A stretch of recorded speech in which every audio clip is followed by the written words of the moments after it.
Hello and welcome to this episode of Tripology. I'm Alun and I'm here with one of the greatest travellers who does a podcast as well. It's the ever underway Adam. What are you fishing for, showering me with compliments like that? We've got a hell of a show for you this week, guys. We're going to have a little catch-up, as we always do, find out what we've been up to in our respective travelling lives. And then we're going to go to the second section of the show, where I think we're going to have a little treat. I think a little birdie told me that you're going to read an excerpt from your diary. I can't wait. And then, of course, everyone's favourite part of the show, at the end, we got Tales of a Trip. Oh, what an excellent show we've got lined up. Yeah, we've got a little exclusive reading of something that normally happens over on Patreon, but we're going to tease it to our regular listeners in the hope that they'll basically spend some money on our Patreon to get the full version, Adam. That's called capitalism, baby.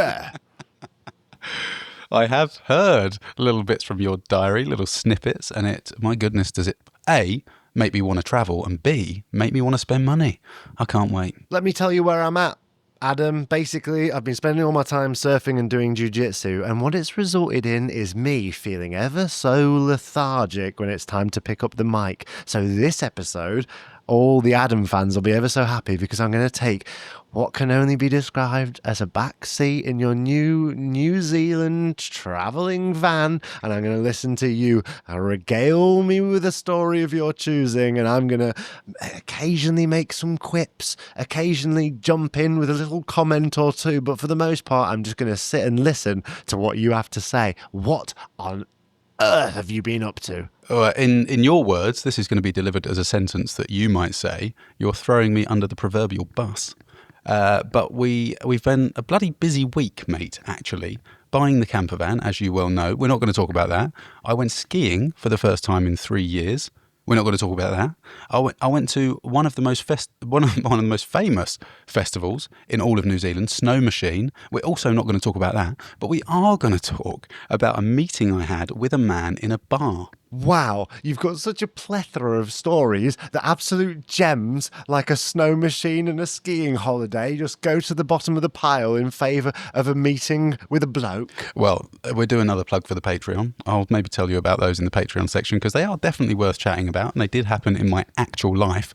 But I want to talk to you about a guy I met at my place of work. You know, I work in kind of like a wine shop / bar. And because I'm not from where I'm working, i.e. New Zealand, I think that's fairly evident in my voice, this gentleman who was drinking in the bar, he started chatting to me and he said, go on then, where are you from? Had a little, back and forth about what we've been doing and travelling around the world. He said, yeah, I kind of work in the travel industry. I said, oh yeah, go on then. He said, yeah, you ever been to an airport? I was like, yeah. He said, have you ever had your bags weighed at check-in? I said, yeah. I mean, I usually carry on, but yeah, go on. He said, you know the machine that weighs your bag? I was like, the scales. He was like, yeah. He said, chances are you've used one of the scales that I kind of invented, and I own the company that distributes them. And I was like, wow, this is amazing. Okay. Wow. I mean, it is amazing. Knowing very little about this, and I'm sure you're going to elaborate, it seems to me that the person who invented the scales that are used at airports is the same person that invented the scale, because there's very little difference between the scale they use to weigh a bag and a regular old scale that people use to measure how much fat they've accumulated on their bodies. So what is it exactly this guy invented? Yeah, I was like, you look good considering you come from ancient Greece. Yeah. Oh, Archimedes, you've invented how to measure things using displacement. No, I mean, I was enthralled, obviously. I had so many questions for this guy. But he was talking specifically about the baggage weighing scales that you do find in airports, because they are very specifically one type of machine, and it's his kind of engineering and technology that he invented, I guess, with a team of people. But he now owns the firm that owns those machines and distributes them around the world. And apparently he holds contracts with basically half of the airports in the world. It's a good job I wasn't there, because I'd have said that line. I'd have gone, so basically just a digital scale then. And he'd have gone, oh yeah, you think you can weigh your bag on a digital scale, do you? Be my fucking guest, because better men than you have tried and failed. Actually, luggage comes in all different shapes and sizes, Alan, and not all of it fits on a regular bathroom scale. I'm very glad that you said that, because he then went on to say, we also have other models of the machine that you see in airports, but they weigh cargo.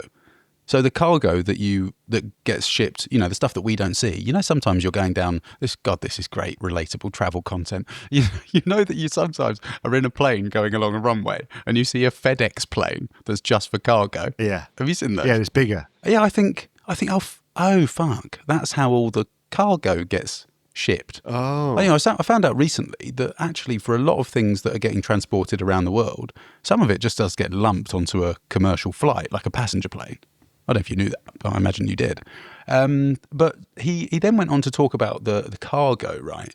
And he said, anything that you might be sending abroad, we can also weigh sort of vehicles, anything like pretty large, any of your large packages, dead people. I went, what? He said, yeah, the scales are also used to weigh people that die, that are getting repatriated or, bodies sent home to their families in other countries. I was like, Jesus Christ. He said, yeah, then we take all that data and then we give it to the crematorium when they're getting burned so they know how hot to have the oven. And I was like... Was this Satan you were having a chat with? So the same machine that's used to weigh my carry-on bag has also been used just hours earlier to weigh a deceased individual. I don't think it's the same machine. I think that would put a lot of people off when they're checking in for their flight. Then how do you explain all the blood on my backpack? Did you pack your own bag? Head bobbing out the top. I think I was kind of taken aback because then we started talking about, cremations and stuff. And he said, you do know that depending on how heavy the body is, it changes how hot the oven is. I actually invented cremations, okay? Did you know? It changes how hot the furnace is. And I was like, really? And he was like, yeah, it's to make sure that they're being efficient, and the furnace is hot enough to kind of burn the body. So it went off in a different direction, let's say that. But bringing it back to travel, bringing it back to the scales, I thought these things sound so ubiquitous. I can't wait until I'm next queuing up to check in. And, someone's going to be weighing their bag and I'm going to lean over and say, you know what? Yeah, I met the guy who invented that machine. I'm very sorry, sir, but our equipment's saying that your bag is overweight. Is it really? Let me just make a quick call.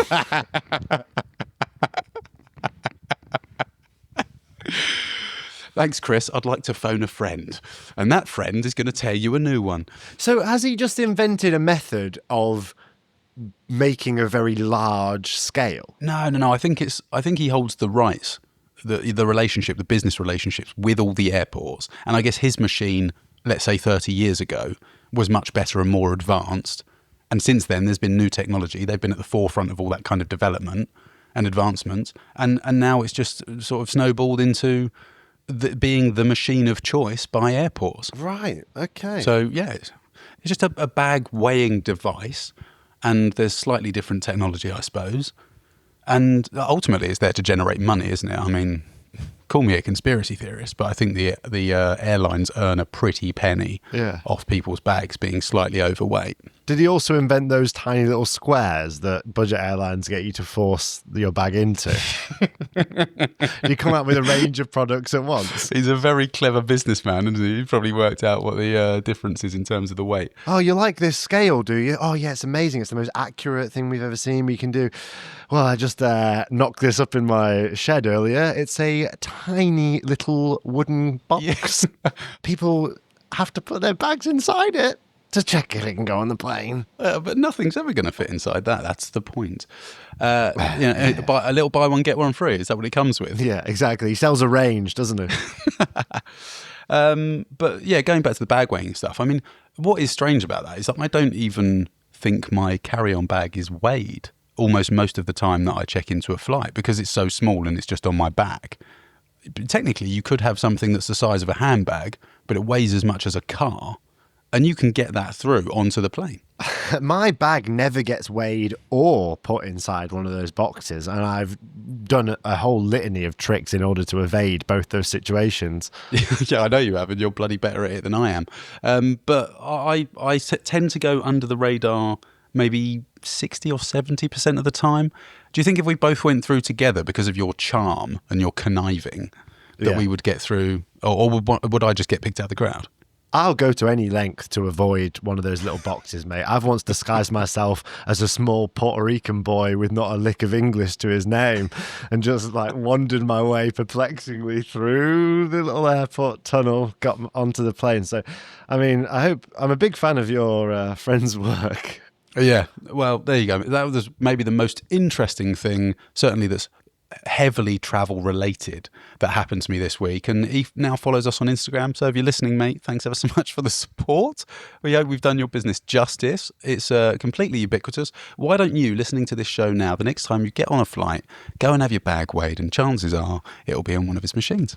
There you go. And there's a lot of pressure now for me to also find a sort of innovator in the travel world. Mark my words, Adam, by the end of the year, I'll find someone who's invented something in travel, be it a new kind of stamp or a little sort of belt that you can wear that evades people from picking your pocket. I'll find someone and I'll bring him on this show, okay? That's the deal. I don't fancy my chances, mate, but what I do fancy is hearing a little bit from your diary, so I'd absolutely love it if we could go to the second part of the show.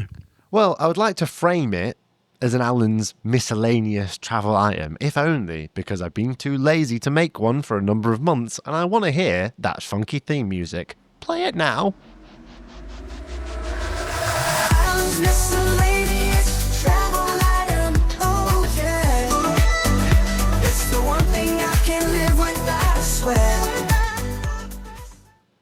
Goodness me, hey there, it's Alan's miscellaneous travel item, and this week it's a little kind of a cheeky one, mate, because over on Patreon, anyone in the train and plane tiers, there's a link in the description, has access to a monthly show called Alan's Antiquated Adventures, where I read from the travel diary that I wrote when I very first went travelling, when I was 21 years old, just finished a little degree at the University of Leeds, and I was all disenfranchised and upset with my life, so I put on a backpack and blasted off to China.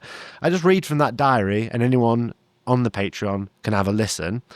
So I thought I'd just play you a little excerpt of that today. You can have a listen. Anyone hearing it who wants to hear more, just head over to the Patreon. Let's play it now.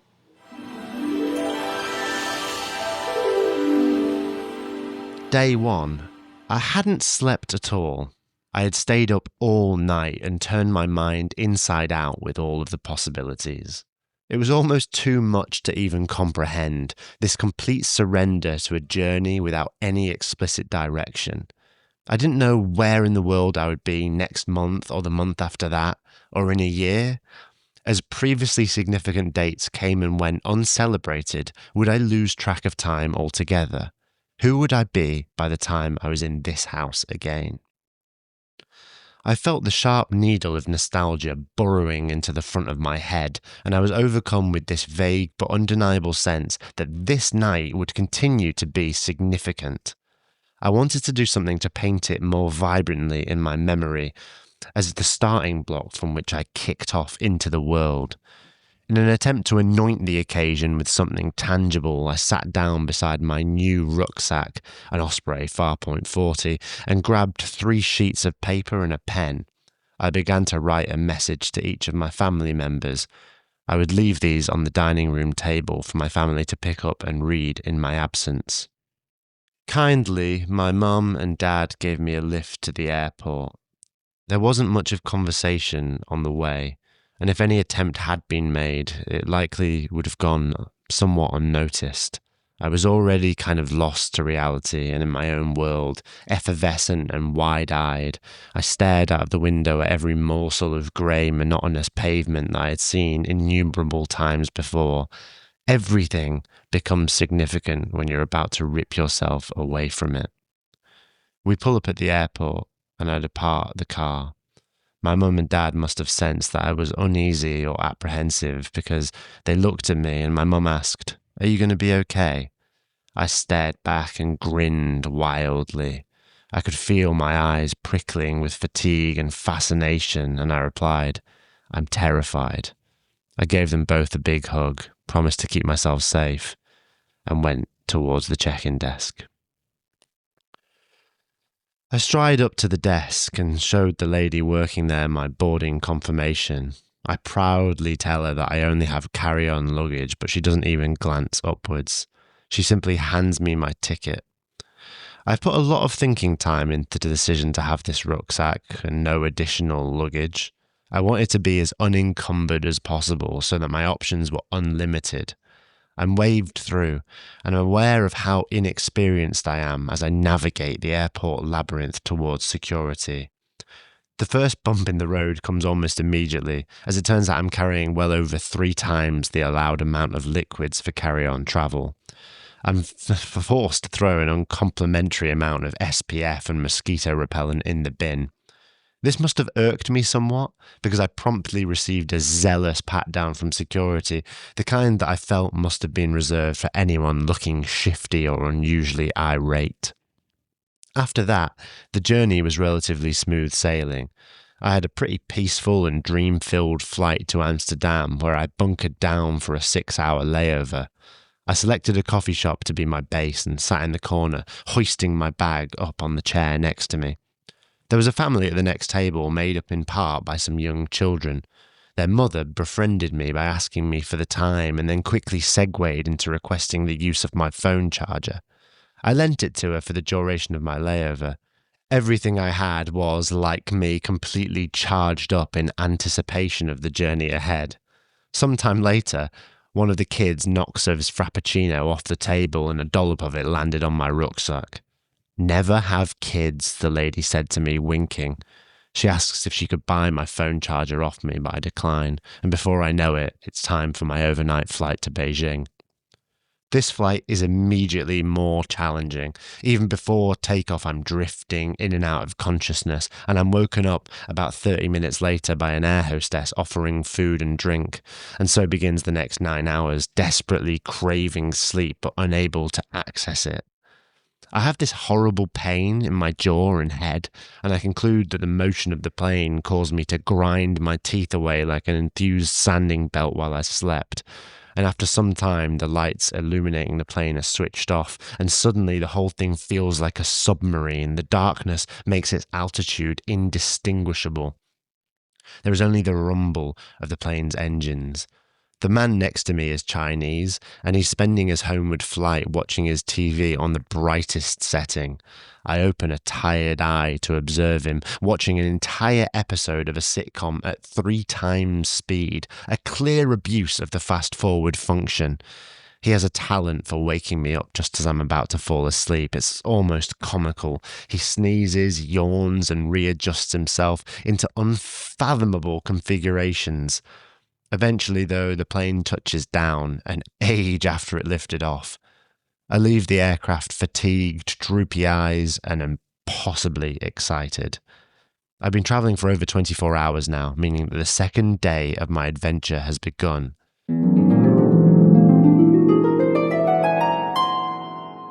There we are. That was the first ever day I set off travelling. It's really interesting, reading out that diary and hearing it back, because it's so apparent how different that person was, how sort of naive they were and clueless they were about traveling, and how excited they were. I still remember those feelings and those sensations. It's really interesting having that record of who I was when I first did it.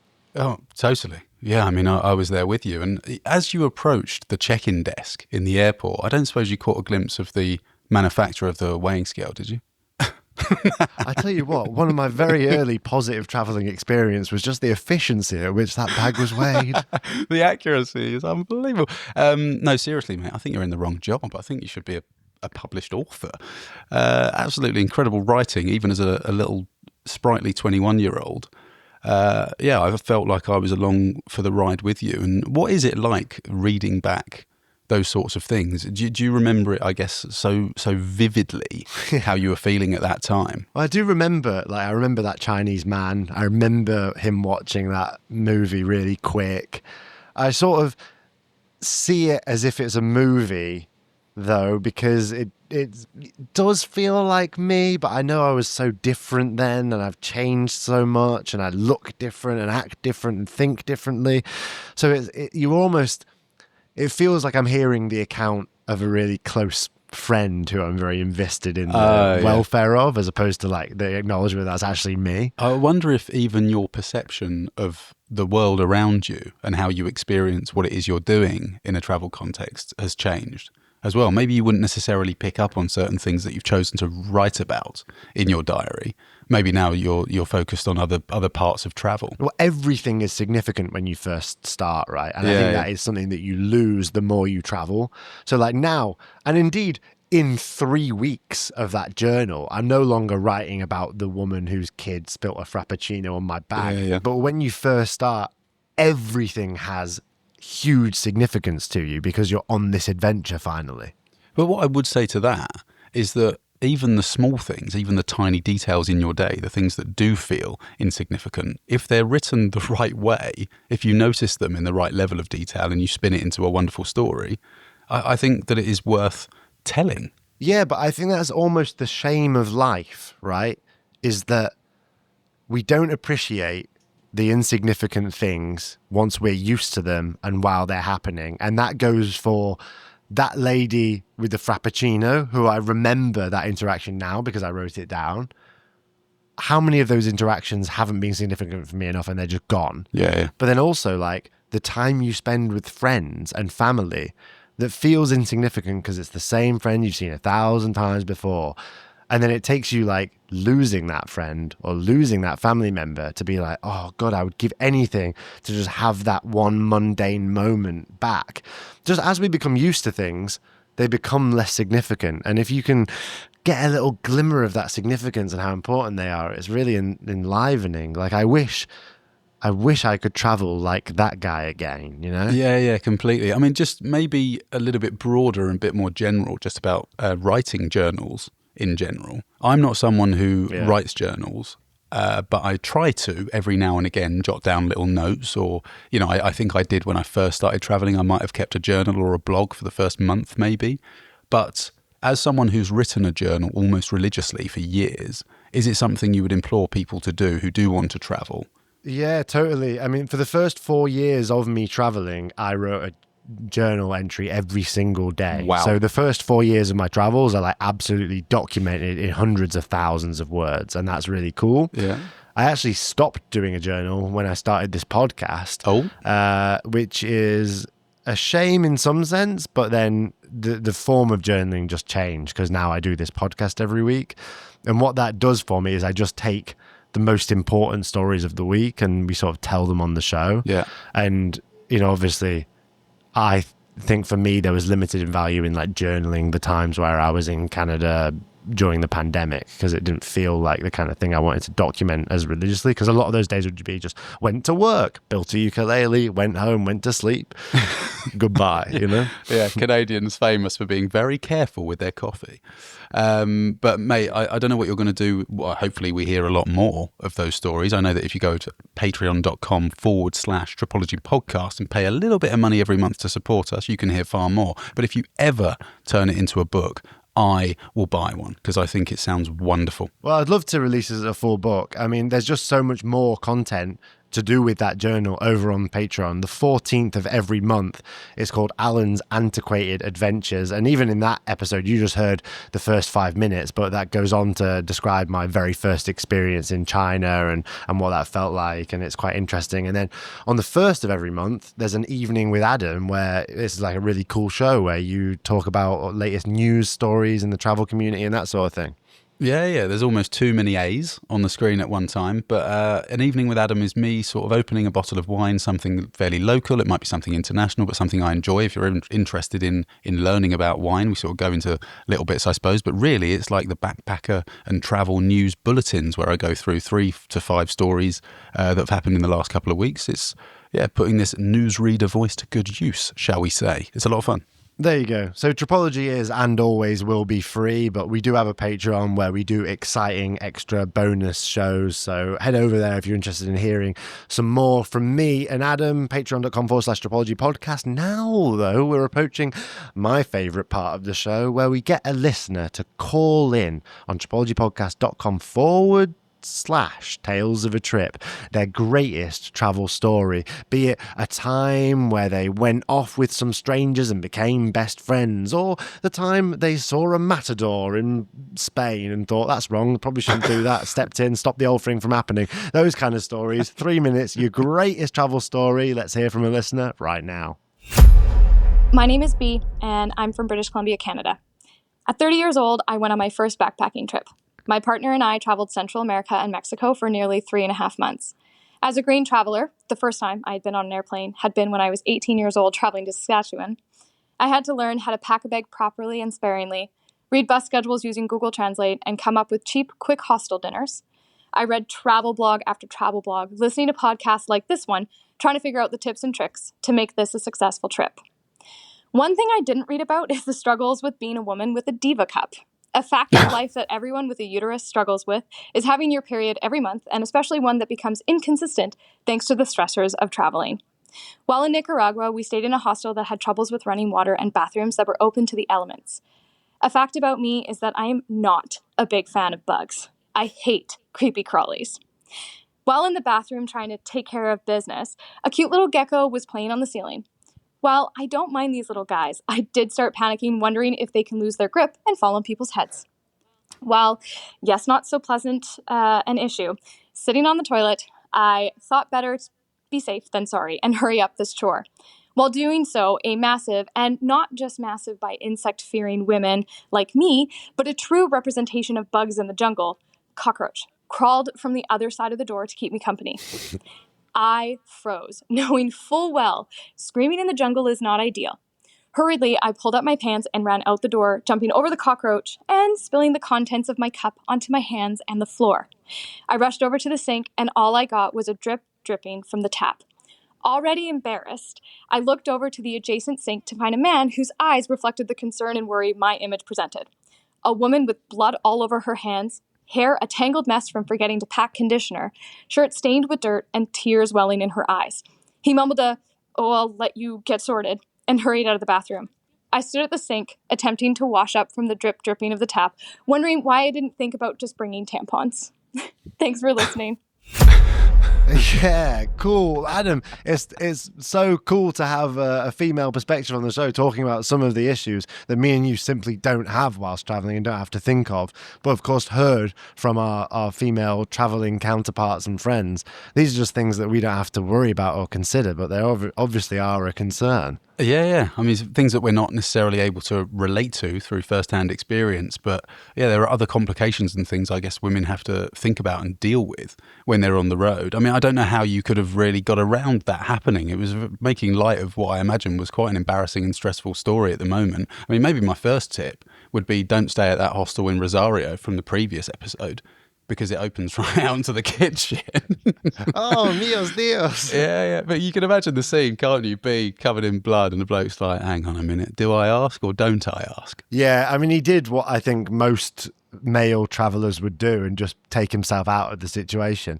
I have heard from other female travellers that a diva cup is the way to go, though. You know, it's like reusable, you don't take up carry-on bag space, packing a load of tampons or sanitary towels, so that's probably like a good tip, but obviously prone to mishap if you are surrounded by lizards and cockroaches, the natural enemies of the show in many ways. Many a time we've had to stop a recording of Tripology because a gecko sounded off in the corner of my room.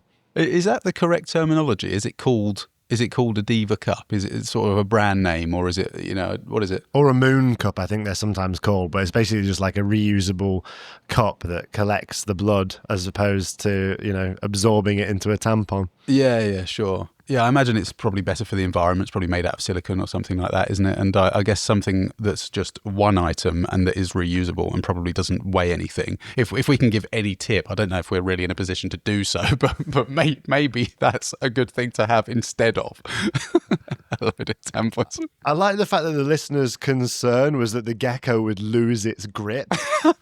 As if like climbing up a wall actually requires significant effort from a gecko, and it's like really, it's holding on like, oh God. Yeah, I think like it's above a toilet. It's like, now is not the time to lose your grip. Yeah. I think if a gecko loses grip, it's kind of devolving. I think it's probably pretty safe, a gecko on a wall. The gecko's looking, it's like, oh, now great. Now Cockroach is looking, and he's going to say, this bug, which is absolutely designed to climb up walls, is going to see me sliding off towards the toilet. It's going to be right embarrassing. And the last thing I want to do is fall on that poor lady who was already having an absolute mare. Yeah. Well, there you go. If you, the listener, have a specific experience that you think me and Adam can't possibly have for ourselves, a story that involves something specific that you think Adam and Alun won't have been through this, I'm going to share it. Perfect. Do that. tripologypodcast.com/tales of a trip. We want to hear all about your most interesting travel stories. Thank you so much for sending yours in. Right now, we're going to head over for a little bit more Patreon content, the kind of content that you get if you sign up to any tier over on patreon.com. We're going to head there right now. It's called the Lost and Found section. I might go and talk about my skiing trip or the festival. I look forward to speaking to you there, Alan. Loads of love, guys. Cheers. We'll see you there. Bye.